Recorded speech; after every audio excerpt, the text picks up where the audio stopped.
आज हम जानने वाले हैं सीपीयू के वर्क के बारे में। पिछली वीडियो में हमने जाना था कि डेटा किस प्रकार से प्रोसेस होता है, कंप्यूटर किस प्रकार से असेंबल होता है।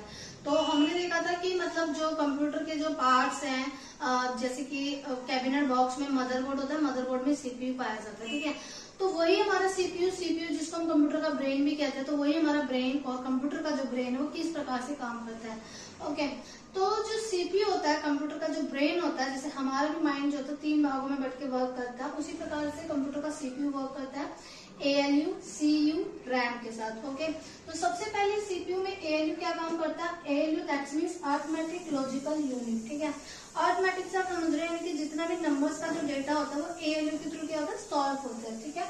Then CU that means control unit, जो सारे डेटा को क्या कर रही है? कंट्रोल कर रही है जब हम टाइप करते हैं, शेयर करते हैं कंप्यूटर को। ओके, नेक्स्ट होता है हमारा रैम। रैम यानी कि रैंडम एक्सेस मेमोरी, ठीक है। तो इसका तो आपको पता ही चल रहा है, जैसे कि मैंने पहले भी बताया था, डेटा को क्या करते हैं? एक्सेस करते हैं, यानी कि डेटा परमानेंट इसके पास नहीं रहता। जब हम कुछ भी चीज भेज रहे हैं वो उसके पास रैम के थ्रू जा रहा है, इजीली एक्सेस हो रहा है, ठीक है। उसके बाद वो आगे बढ़ते हुए, ठीक है, जो रैम क्या काम कर रही है? रैम यानी कि एक मेमोरी, ठीक है। तो वो मेमोरी अगला अपना काम क्या कर रही होती है? रोम का काम कर रही होती है, ठीक है। रोम का क्या काम हो जाता है? रीड ओनली मेमोरी, ठीक है। यानी कि उसी डेटा को हमें क्या मदद कर रहा है? रीड करने में मदद कर रहा है। उसके बाद इसका अगला काम क्या हो जाता है? प्रोम का काम हो जाता है। प्रोम यानी कि प्रोग्रामेबल, इसमें आगे मतलब read only memory, programmable read only memory, ठीक।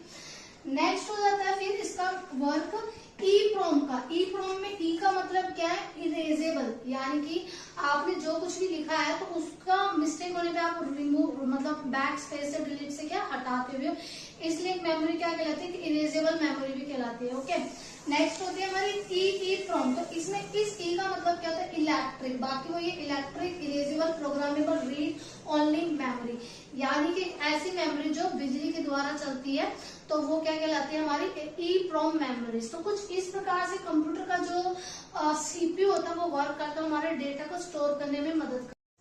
सो आई होप सो आप लोगों को समझ आया होगा कि सीपीयू किस प्रकार से काम करता है। तो अगर समझ आ गया, वीडियो को लाइक कर दे, और अगर कोई डाउट है तो कमेंट कर दे, और अगर जुड़े रहना है तो चैनल को सब्सक्राइब कर ले। Thank you everyone.